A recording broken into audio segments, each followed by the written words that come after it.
The most obsolete idea is go to school, get a job, work hard, save money, get out of debt, and invest for the long term in the stock market.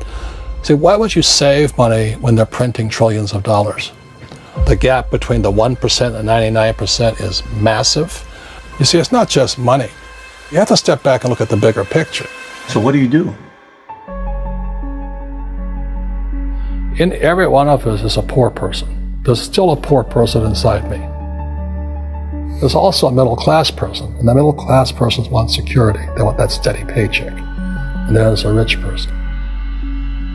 And they're all inside of us except that it's not taught. You're taught to go to school, get a job, and get a paycheck. You're not taught to how to get rich. If you read Rich Dad, Poor Dad, my rich dad refused to pay me. He said the paycheck was one of the most damaging things you could take in your life. He says the moment you take a paycheck, you're an employee, and that's the mindset. So my rich dad never paid me. He drove my poor dad, government employee, nuts. You gotta pay people, you gotta pay people. And Rich Dad was not saying that the paycheck was bad. He says you didn't want to be a slave to money. So as an entrepreneur, if Rich Dad folded, I just started another company. I don't need a paycheck. I don't need anybody to take care of me. If my government doesn't like me, I move to another country because they need entrepreneurs there. So the entrepreneur is not so much the business. The entrepreneur is really the mindset and the skill sets and the different set of rules.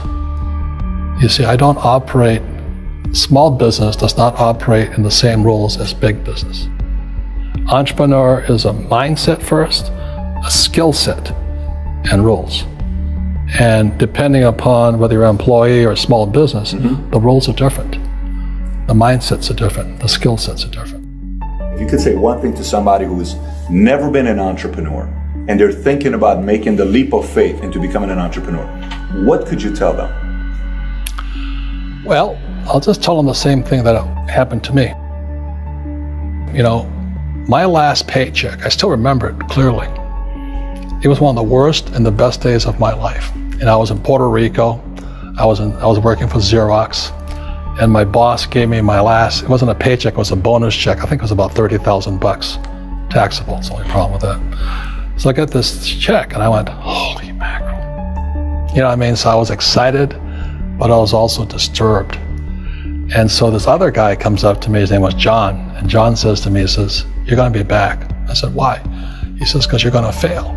I looked at him and said, look, few expletive words, because that's what he did. He left Xerox, failed, and he came back. And I said, look,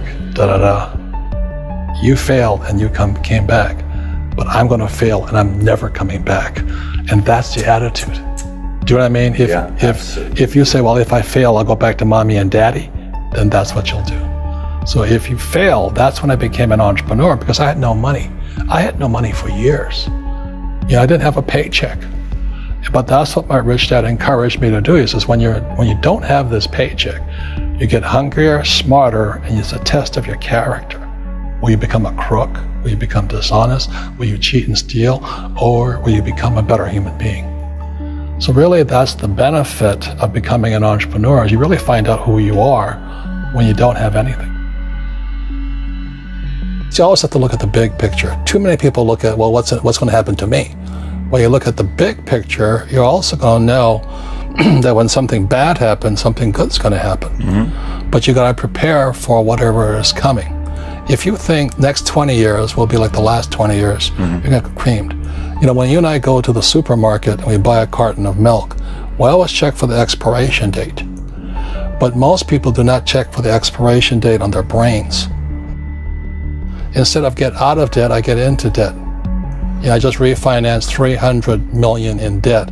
I went from 5% to 2.5% interest. I made a fortune.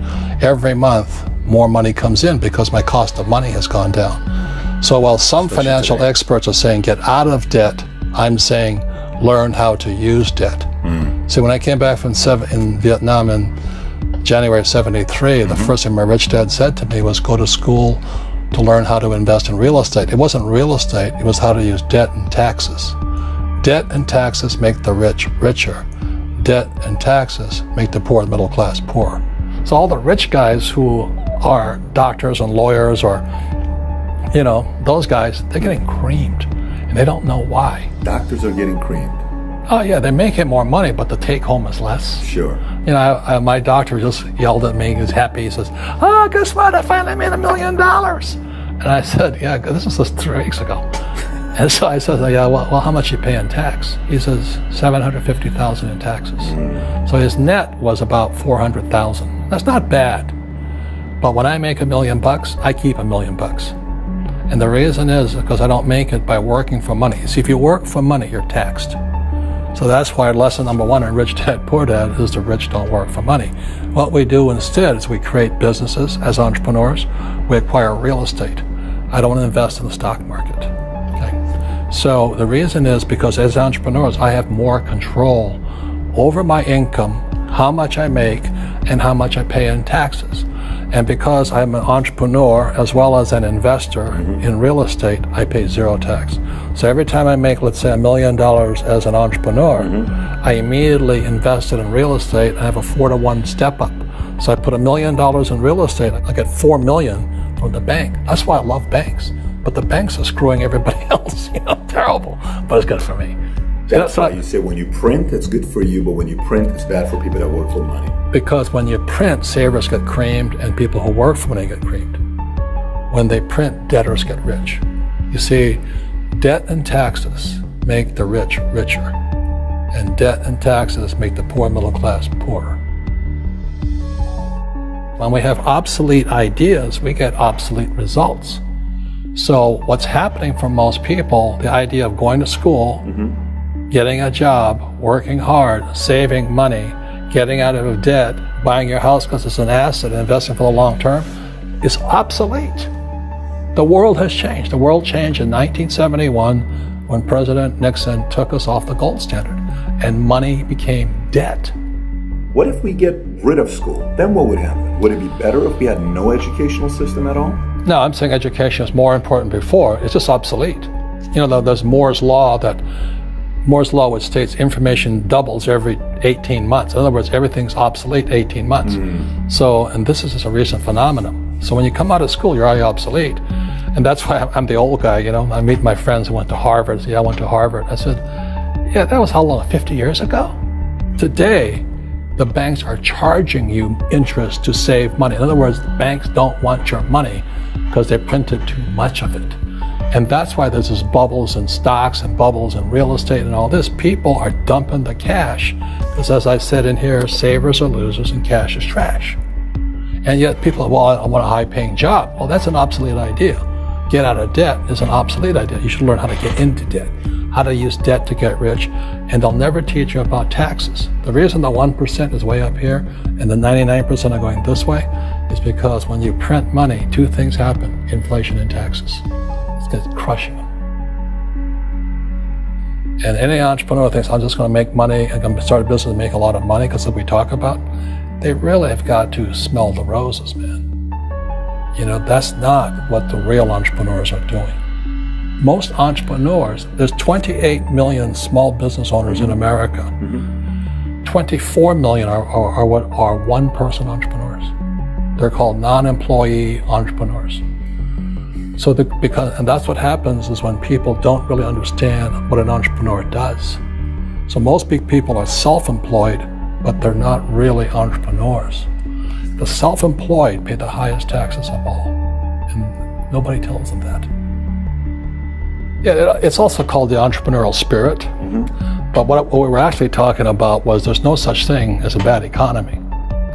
There's external, you and I, we all have an external economy, but we also have an internal economy, and the willpower is to change our internal economy. So for me, I can see the good and I can see the bad, and I don't really give a damn because I'm going to be rich anyway. But a poor person with a poor personal economy, all they're going to see is a bad economy because they don't know how to make money in any economy. And a middle class person, they have a middle class economy. What they want is a nice house and a steady paycheck and the job and the car. And so when you take their job away, to them, that's disaster. Well, since an entrepreneur doesn't have a job anyway, it's no big deal. So all I'm saying to people, and it's what Bucky Fuller taught me, is always two sides, you know what I mean? Unity is plural, at minimum two. So if you think the economy is bad, it's because your economy is bad. If you think that steady, employment is important, then you'll see an economy without jobs. Your economy versus the external economy. What you control versus what you can't control. I can control. Yeah, it's called an internal focus versus an external focus. So the real entrepreneur has an internal focus. That if they fall down, they say, "Oh, this is good, because I'm going to go up higher." The average person will fall down and say, "Oh, I'm going to take some Prozac," or somebody has a mistake. So, "Oh, the mistakes don't matter." Well, mistakes matter. It means you didn't know something. But a real entrepreneur, whether they fall down, they always can go up. They can stand back up and go higher. And no matter what happens to them, they get stronger and better and smarter and happier. But a person with a weak internal mindset is that they're so afraid of what happens, it generally happens. Like, people who are afraid of losing their jobs, they generally lose their jobs. You know what I mean? Yeah. So everything comes through you. Yeah, so the entrepreneur first job is to control inside here, not outside there. The moment you take that paycheck, you're an employee. You've got to be stronger than that. It's about inside control.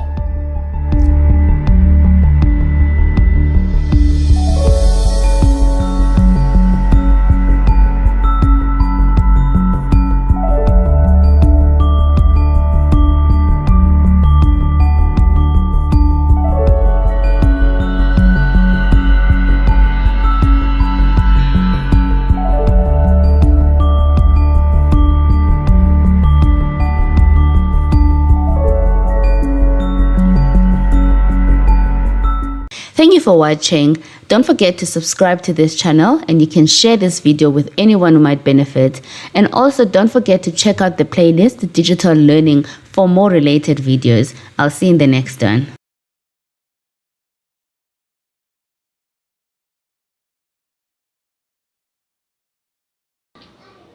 Thank you for watching. I hope you enjoyed this video. Please don't forget to subscribe to my channel, and also you can leave me a comment down below and let me know what you want me to cover or what you would like to learn in your digital skills learning journey. Thank you. I'll see you in another video.